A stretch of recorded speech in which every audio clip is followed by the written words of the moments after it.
Hey everybody, I'm Anna K. Morris, the Chief of Sparkle at We Play Everywhere, and I am joined today with Sue Gilad from New York City. Thank you for being here, Sue. And we were just chatting about how to introduce you because the list is long, and I'll start off by saying you're one of my favorite people in the whole world, and I'm just so excited to get to spend the next 15 or 20 minutes chatting with you. We do not get to see each other enough, and I'll be in New York mid-November. I forgot I changed the date, so I needed to let you know that. But I'll let you introduce yourself because you've been wearing a lot of different hats. And the purpose of this interview today is to talk about how to create fun everywhere in your life. So the theme today is fun. And I wanted you to be the person to bring this to everybody because what I know about you is that you've created a life that is joyful and fun and most people could not even imagine. So I want to know how you do that. But first, who you are. Hi, everybody. My name's Sue Gilad. I'm a serial entrepreneur. Some people would say it's because I have ADD. Some people would say it's because I'm really good at failing and celebrating those failures, really to find my way into the next success. So I started in New York as a performer. I did musical theater for 6 years. And then an agent saw me in a show and I started doing voiceovers. And voiceovers is anytime you hear someone's voice and you don't see their face to go along with it. So like no having to brush your hair, no having to brush your teeth. I know. I'm so sorry we had to do that today. I hated it. I missed the radio show. And you're gonna airbrush me, right, Anna? Totally. Totally. Okay, very good. Voiceovers is my introduction to residuals, doing the work once and continuing to get paid on it. The thing that didn't work for me, if there was one thing that didn't work in my voiceover career, it was that I couldn't control the outcome. I would go in for the audition. If I booked the job, great. If I didn't book the job, game over. Yeah. So I set about ways to try to create my own business opportunities, my own control, creating my own rules in effect. And that was when I started my journey into owning. I owned several internet businesses, a website development company, and a series of internet franchises. And I started investing in real estate using the money from, we called it the house that Oil of Olay built, because I had a voiceover campaign for Oil of Olay on TV for a while. So those have morphed and grown beautifully over the past few years. And every time I created an asset, there was a sort of a general unwritten rule in our family. Once you've created an asset that runs without you, you can now create a liability. So 3 assets, 3 liabilities, also known as my kids. And they're ridiculous fun, those 3. And then this year, I went back to my original passion. I've always loved theater. I've always loved theater people. And so I wanted to combine my business experience with my love of theater. So this past year, I took on producing on Broadway, off Broadway, in the Fringe Festival in New York City, and it's going strong, and I'm making 1,000 mistakes. Yeah. See, that's perfect. And that's why I'm so excited to have you today and share this message with people, because your willingness to try things and then people could call it fail. I mean, that's such a strong word. I don't know that I really subscribe to that. But like your willingness to try things and figure it out. Tell us more about that. Yeah, I mean, I think it's really all about, I like harmony. I don't like discord. I like being around people who are having a great time and who are constantly creating. So I'm not the person who's going to be hanging out in a bar. No offense to anyone hanging out in a bar. I'm going to be probably working on a new business idea with someone. So here's a perfect example. I have a business partner who I've been working with for almost 10 years. Larry, you know. I know, Larry. He's awesome. He's hilarious. He's fabulous. Last year, he said, I think we should do a triathlon together. I think that this will be incredible and really push us. And I was like, look, if anybody knows me, a triathlon is not in my, not in my realm of what's possible. But I took on teams. I took on people around me who held me accountable. So I had a running partner. I had a biking partner. I had a swimming partner. And then you have no choice. Yeah. Right? Yeah. So you have to do it. And so when I started producing theater, it was very new to me. I didn't have a posse around me that I knew for years and trusted. Right. I said, Larry, I bet I bet, knowing who you are in the world, you'll be excellent at doing this along with me. And sure enough, he's been on the production team now of Popesicle, the show that I'm running at the Fringe Festival, and now the Fringe Encores. And he just gets it. He's like, what do I need to do today? I'm going to do it. I'm going to make it happen. We're going to sell some tickets. We're going to do some marketing. We're going to tell some newspapers about this. And it's changed my perception of what's possible in the theater, because I took the element of fun from what I've already created and brought it into this new venture. And it is way less scary. Yeah. And even if it is an epic failure, which, by the way, I have no problem with the word fail. I've done it so many times. I'm just embracing it. But now that I can see, wow, I can bring my trusted team from my other endeavors into this one, it looks like a totally different experience. So I think that brings up a really good point. We were talking about, before the show, about a call to action. Like what's a call to action? So something that I want to add in is, for everybody watching this, make a list, just really, really quick, 5 things. What's fun to you? So what I'm really hearing for you, Sue, is team. It's huge for me. It's huge. Like that's the thing for me. That's actually why I resisted doing videos by myself, because it didn't feel like team. But I just had to shift the perspective. Since I get people's feedback about the videos, it feels like team again. That's so great. Yeah. And then you get to bring in your favorite people, and your network it's crazy. Yeah. Well, and that's why I always do these interviews. It's like, this is a give back. And honestly, like, it's my favorite part of the week. I mean, I've most of my time is my favorite part. So you'll hear me say that a lot. But, it's a way for me to reconnect with people that have inspired me, that have made a difference in my life. And I want to share them with other people. But it is that component of team, like, we've always connected on. And, it's, the thing is, I'm so clear on all this stuff that I'm truly extraordinarily terrible at. I'm really bad about follow-up, because I am too. Yeah. I'm very type A. New stuff excites me. Yeah. So I'll take the creative and run with it, and what's possible here. But in terms of following through and making sure it happens, I'm the worst. So I make sure to look for people who revel in that, who celebrate that the same way I celebrate new ideas. Totally. Right? And I stink at details. I'm all really big picture. So I want to find people on my team who are really detail oriented and say, hey, remember the 19 things we were supposed to do to follow up on that? Yeah, So as soon as when you're making that list, that awesome list about what's fun in your life, I'll tell you what's fun in my life, what comes to mind. Last night there was a 1980s Michael Jackson Thriller dance class down the block. So fun. I had to go. Yeah, I came home. I showed my daughters my dance moves. They were not impressed, but I was laughing through that whole class. We were listening to Monster Mash songs the whole time, and then we did our big Thriller combination. We were all terrible. It was fantastic. Yep. Right? So fun for me is dancing, is doing something with community, creating something together. Yeah. Making my kids laugh is very fun for me. Yeah. And then the things that I know in my life are going to catch up with me, unless I have support and team who love doing them the same way I love doing my stuff that comes naturally. Yeah. I'm never going to be all things to all people. I'm never going to be good at everything. I don't want to be good at everything. I want to find the people around me who are going to fill in my gaps. So alongside that list of your top 5 fun things, I would do the list of things that you just either you stink at and or you hate doing it. And for me, they're the same. Yeah. Right? Yeah. I stink at it. I hate it. Therefore, I'm not going to put any effort into it. Therefore, I'm going to keep stinking at it. Exactly. Better to focus instead on the things you naturally love and gravitate to, and then you'll naturally get better at them. Yeah.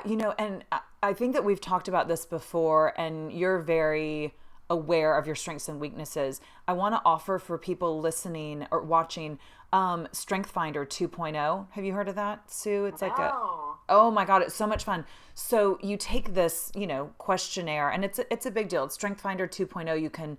It's like $19. You do an online questionnaire and it comes with a book.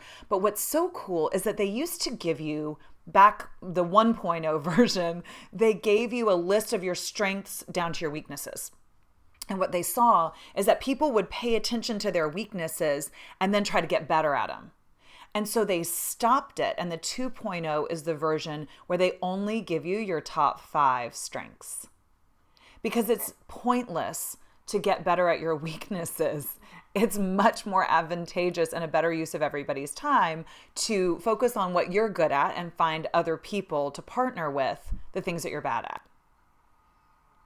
Yeah, it's genius. And so I have those top 5. I have them memorized. I know exactly what they are. And if I'm doing anything that's out of alignment with those 5 things, I immediately go and I'm like, okay, who wants to be on my team? I need somebody. I cannot do this and I don't want to. What are your 5? Well, the first one is woo. So I'm good at wooing people.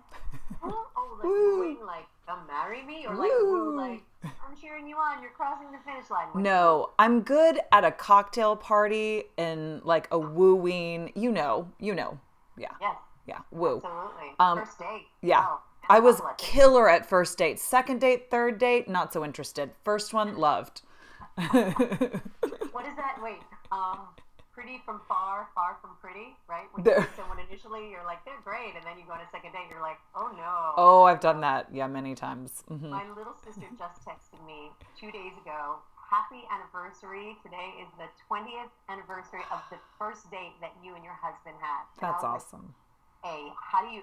She's a perfect person for me to hang out with because she's all about the detail. I'm like, how do you remember? I know. I was like, I met this guy. how did you know that? Yeah, right. Yeah, she's got all those genes. Yeah. I have none of them. Yep. She remembers things. I remember nothing. I think a big part of that is because I'm always focused on what I can create in my future. Right. And it's actually not a joke. I remember nothing in the past. So people come up to me and be like, remember when we, and my heart sinks because I'm like, I know the answer. This question is no. I don't remember. I know. Because I'm really all about creating and about being in the present. Yep. Yeah. Well, and that's what siblings are really good for. My sister reminds me of a lot of things as well. I'm like, oh, this is great. I don't need to remember this. I've got a, encyclopedia over there. So yeah. The other ones were positivity, adaptability, communication, and individualism. I'm good at identifying people's unique and individual talents and bringing them out in them. Which is why you do what you do for a living. But I want to go to adaptability for a second because that's super interesting because for you, I know you, one of the things I love about you, respect about you, and don't have myself is you are really persistent. If something is not working, you're going to make it work. And that adaptability, no, I don't have that. If something doesn't work in my life, I'm out. I'm gone. People are like, where'd she go? Yeah, and we've had lots of conversations about that because I'm like, Sue, like, what are you doing? Like, why are you leaving? Like, what's going on? Like, there's just a conversation to have. You're like, I don't want to have that conversation. I'm like, I love having that conversation because on the other side, for me, on the other side of that conversation, let's use a friendship for example. Like, if you can get through that conversation, then that person is going to stick with you. Or we're done. And I just like knowing. I just like knowing where we're at. Like, what bucket should I put you in? Are we going to be casual, like see each other in town? Hey, how's it going? Wish you the best. Or are we like, am I going to call you at 3:00 in the morning when shit's real bad? Like, which one is it? I just like to know. Have that. Maybe it's just I'm not that much of a thinking person. But I don't even have that. I don't put people or things in buckets. Things are whatever they are. People are whatever they are. But see, that sounds like you and your talent for organization. I mean, look behind you, Anna. Look how everything is so beautifully organized in your home. I think, I should really I have what I have behind me. I have a bag. Here, I'm going to show you guys. I have a bag. Yep, I have a bag, which is a gift that I was supposed to give someone, I don't know, 2 weeks ago. And then I have a painting. There's a Christopher Hadlock. Yay, Christopher, we love you. My bestie best, an artist out of Seattle. And then, IKEA furniture from 3 houses ago, right? But, okay, because, I'm busy making my life. I don't have time. Yeah, but that's a source of joy for me. So I wanted to leave college to go to interior design school. So that's another way that I play. And I don't share it a lot with people, but I really find so much joy in finding treasures and then curating a space. And once I'm done with it, then I kind of want to move. I'm like, okay, let's find a new place to live. How soon can you be in New York? I know, right? Yeah. That's funny because I moved. My space is whatever, but I think because of my background also in real estate, we're always looking for the next thing. Yeah. And so we live in our space until the neighborhood gentrifies. Yeah. And then out we go, and we just found, in fact, our new place that we're moving to. No We're not way. moving. Yeah, well, I'm going closer to you by like a kilometer. So we're moving to tomorrow's hot neighborhood, and the building will be built in probably 2.5 years. Okay. And already I noticed, I'm like, oh, my daughter's bedroom needs painting. Oh, we're leaving. We're leaving in 2 years, Anna. 2 years. I'm like, come on, 2. Yeah, yeah. No, I understand that because I'm also like, I don't know how long we'll be here. I think because Derek said something about, painting the house. And I'm like, I don't have to look at the house. I get in the house and then I'm fine. He's like, but it looks like shit from the outside. I'm like, but I live here and it looks great inside. From So my perspective, everything's perfect. I'm like, let's save that $3,000 and go shopping instead. So, yeah. So how would you suggest to people that they create fun? So they've got a list. You've got the list that the fun things in your life and the things that you also like suck at and or hate, probably the same. But now what? Because you've got multiple businesses. So does your husband. You've got 3 kids, teenagers. Like, right? Wait, Noah is 14. She's a teenager. She's a teenager. I will tell you my new full-time job, Anna, before we get back to this. My new full-time job is high school. So in New York City, applying to high school, Yeah. there are 700 public schools, 80,000 applicants.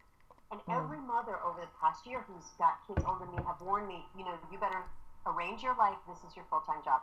And what I took on was the idea that, no, it's not going to be my full-time job. This is going to be easy and effortless and slightly goofy and very insignificant. How's that going?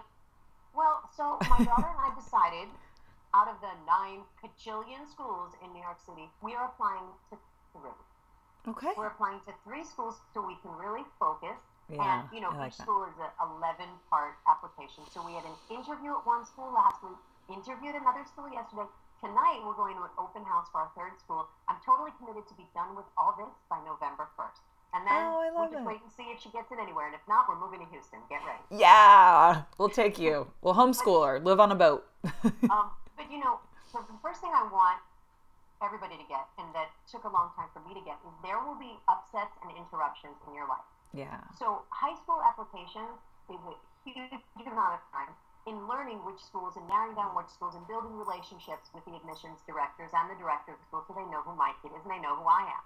So, you guys will probably get on that. I'm really bad at playing by rules. I am terrible at rules.